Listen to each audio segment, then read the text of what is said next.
We voted. You're out of the reunion, my father smiled cruelly. Then don't expect my 7,000 to cover your trip to Italy next month, I said as I blocked his card. Sit down, my sister said, already grinning. We need to talk. Hey everyone. Before we dive in, I have a quick favor to ask. If you enjoy content like this, please hit the subscribe button. It's free, supports the channel, and ensures you never miss out on amazing videos. Alright, let's get started. I hadn't even taken off my coat yet. The family group chat had said, family meeting at 6, but no one told me why.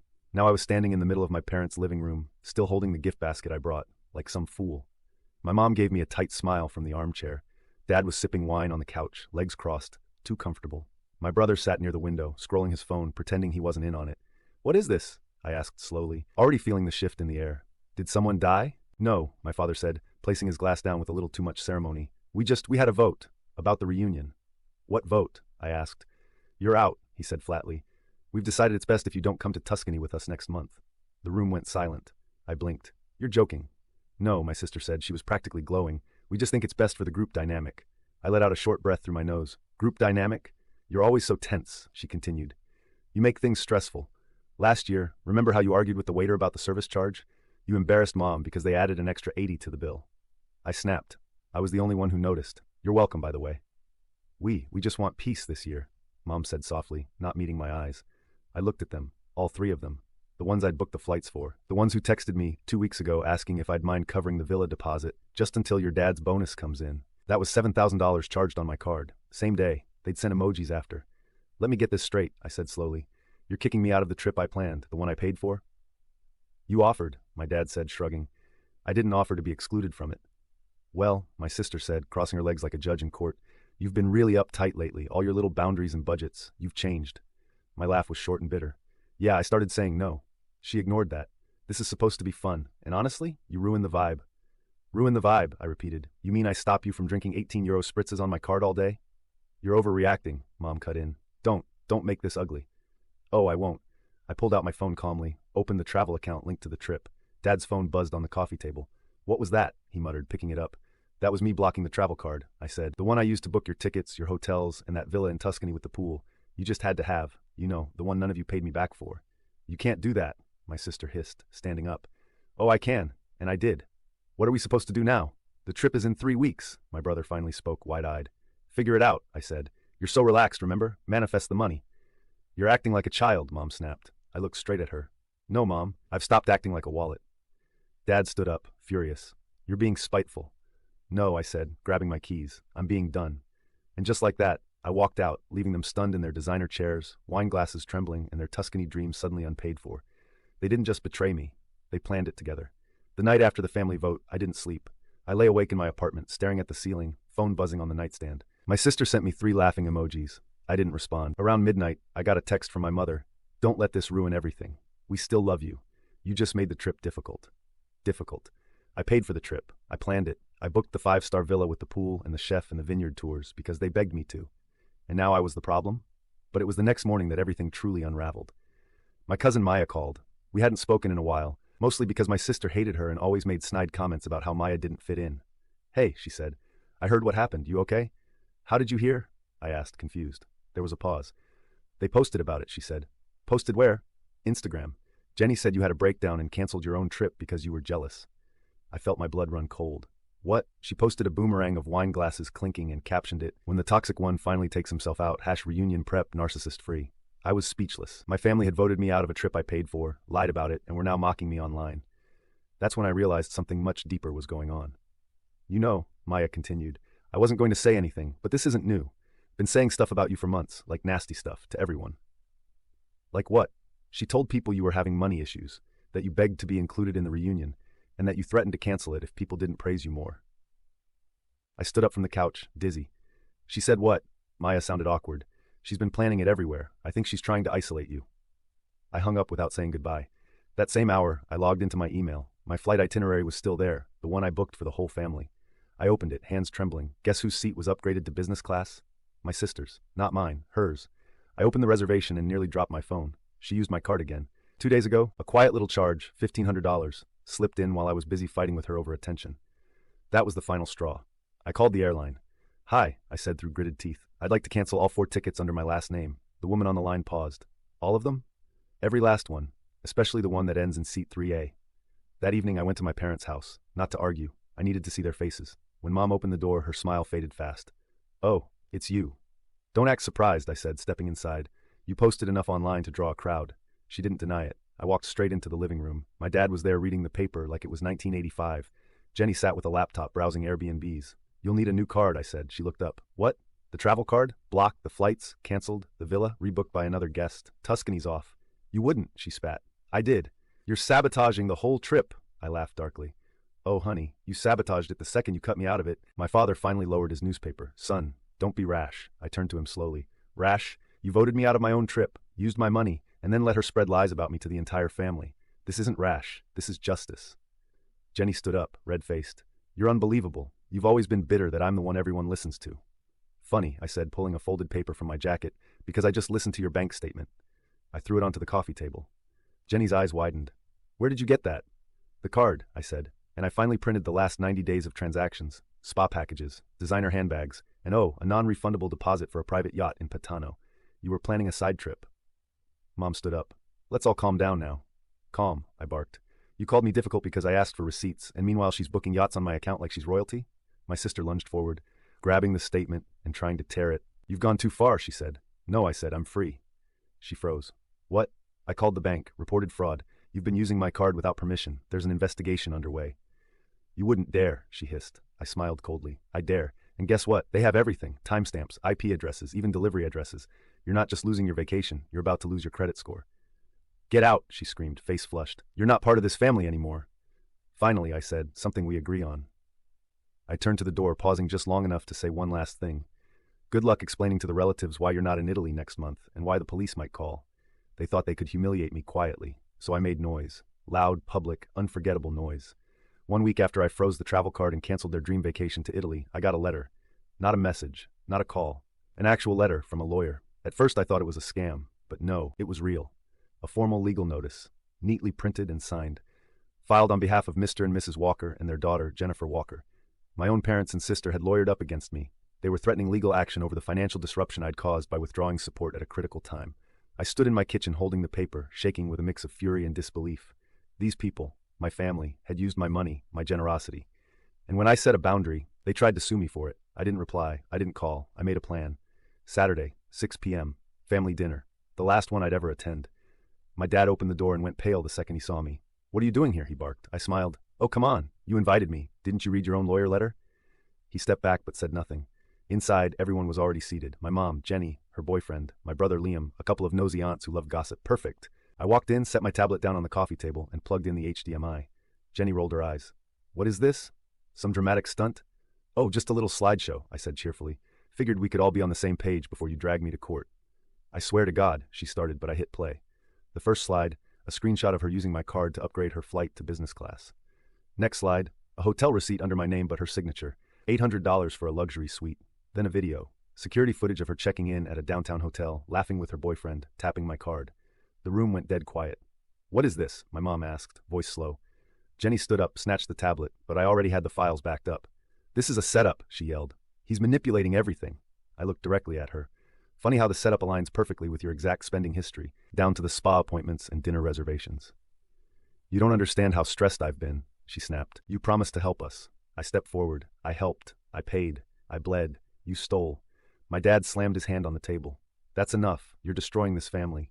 I turned to him, eyes locked. "You destroyed it the second you called a vote to exile me, then tried to sue me with the daughter who's been committing credit card fraud for months. I'm your father, and I'm done being your piggy bank." Jenny hissed through her teeth. "You're pathetic." "Oh, I'm just getting started." I pulled out the final document, letter from the fraud department of my bank. Official notice of an open investigation into unauthorized charges made by Jennifer Walker. Dated, signed, sealed. Liam, who had stayed silent until now, leaned forward. "You really filed that?" I turned to him. "Yes, and I gave her a week to pay it back. She didn't. She posted memes instead."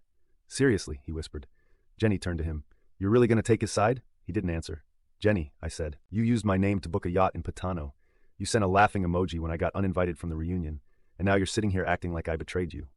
"We're family," my mom shrieked. "No," I said coldly. "We're users and givers, and I'm done being your giver."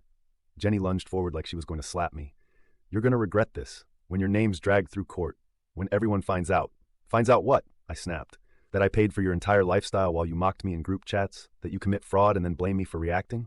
My voice cracked, but I didn't back down. You treated me like a wallet, not a brother, not a son, just a resource. Well, guess what? Resource exhausted.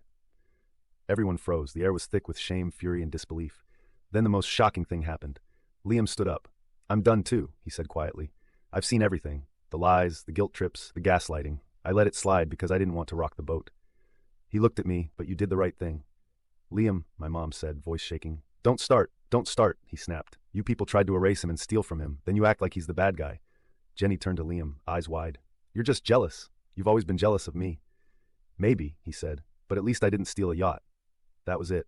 I turned to the door, grabbed my coat. One more thing, I said. I canceled the phone plan, the Netflix account, the car insurance, all of it. If you want Tuscany, go earn it yourselves, because this ATM is closed. Then I walked out, and this time I didn't look back. They thought I'd fall apart. Instead, they did. The night after I walked out of that dinner, that battlefield, I didn't sleep. But not because I was anxious. I was alive. For the first time in my life, I wasn't the one apologizing, shrinking, second-guessing myself while everyone else made excuses. I stood up, I fought back, and I didn't flinch, and now the dominoes started falling. Day 1, the silence. The next morning, my phone was strangely quiet. No "you went too far" messages, no guilt-tripping from Mom, no desperate calls from Dad, just peace. I made coffee. I opened the windows. I turned on my favorite playlist and danced like someone who had burned the bridge and enjoyed the fire. But the silence wasn't going to last. At 3:42 p.m., it cracked. A message from Liam. They're freaking out. Mom's crying. Jenny's locked herself in her room. Dad says you destroyed the family, LOL. I smirked. Did you tell him I'm the one who paid to keep it afloat for the last 6 years? Liam replied with one word. Yep. Day 2. Public fallout. The next day, my inbox exploded. But not from my family. It was extended family. Cousins.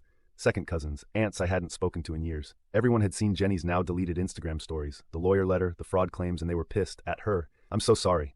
We had no idea what you were dealing with. I always knew something was off with Jenny. But this? If you need a place to stay, our guest room is open. You're not alone. One message stood out. It was from Aunt Clara, my mom's older sister, who had once disowned her over an inheritance fight 20 years ago. You did what none of us ever had the courage to do. You stood up to her. I'm proud of you. I didn't even realize I was crying until I saw the teardrop hit my keyboard. Day 3, Jenny's collapse. I was at the gym, mid-rep, when Liam called. She did it, he said. Did what? She broke down, like full-on meltdown, screaming at Mom and Dad, threw a wine glass, said it's all your fault because now the extended family is blacklisting her. I sat down on the bench, breathless. She said what? She said you humiliated her, destroyed her image, and ruined her chances with Brian. You remember Brian, that dentist she's been stringing along? Oh yeah, I said. Mr. Prupp. Exactly. Word got out about the fraud thing. He cut her off. Cold, told her he doesn't date criminals. I nearly choked from laughing. She also screamed something about you being Grandma's favorite, Liam added. That shut me up. What? Yeah, apparently Grandma updated her will, left you her house. I was silent. She never told me, I whispered. She told me last year, Liam said. Said you were the only one who ever checked on her without asking for money.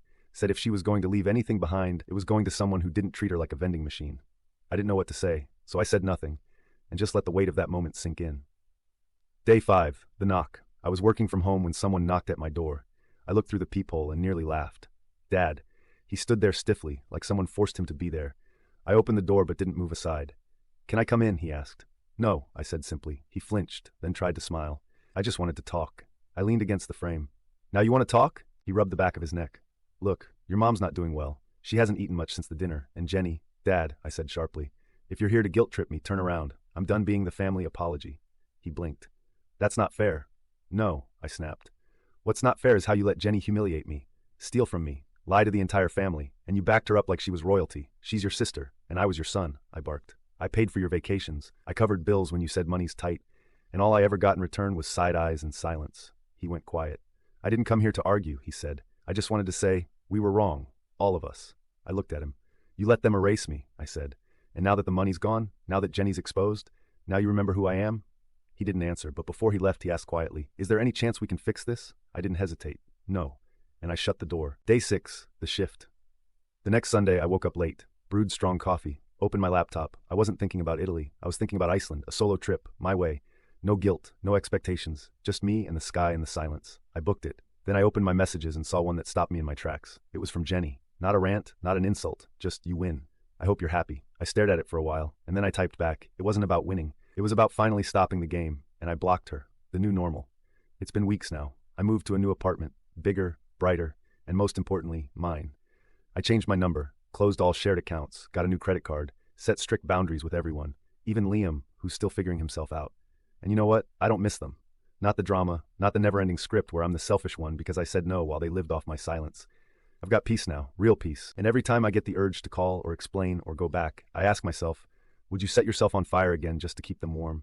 And the answer is always the same. No. They wanted to break me. Instead, I broke the cycle. I used to think that being the good one in the family meant always saying yes. Yes to paying, yes to forgiving, yes to being the quiet one while everyone else yelled. But the truth is, I was never the good one in their eyes. I was the useful one. And when I stopped being useful, I became the enemy. That realization hit me like a bullet one morning, 2 months after the dinner. I was on a hike, alone, standing on a cliffside overlooking the ocean. The wind whipped through my jacket. Waves crashed violently below. My phone buzzed in my pocket. One new voicemail, from my mother. We miss you. Jenny's been going to therapy. Your father barely speaks. Can't we just go back to the way things were? I laughed out loud. Back? Back to what? Back to being the silent sponsor of their lifestyle? Back to being mocked, manipulated, erased? Back to the version of myself who mistook being drained for being loved? No, never again. A week later, I got a letter, handwritten, from Jenny. I don't expect you to forgive me. I just want you to know I've lost everything. Brian, my job, my friends. Mom says you're happier without us, and I think she's right, but it still hurts. I don't even know who I am anymore. She enclosed a check for $7,000. I stared at it, not because I needed the money. I'd already rebuilt more than they'd ever taken, but because it symbolized something bigger, accountability. I didn't cash it. I mailed it back with one line written on the envelope: you can't buy peace with money. I learned that the hard way, but the final closure came weeks later, out of nowhere. I was at a bookstore, flipping through a novel, when I heard a voice behind me. Hey, is your name Walker? I turned. A woman stood there, maybe in her 30s, holding a toddler. I'm sorry, she said quickly. I think you helped my sister once, a few years ago, with rent. She said your family turned on you. I blinked. Yeah? She told me about you. She said he showed me what boundaries look like. The woman smiled. Just wanted to say thanks, that's it. And then she walked away.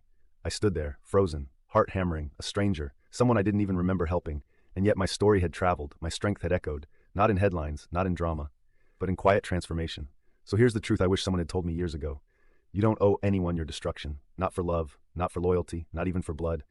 Family is not who you're born to. It's who respects you when you say enough. And me? I said it, I meant it, and I never looked back. Final line, I am not their ATM, not their scapegoat, not their safety net. I am free, and I will never pay for my own silence again.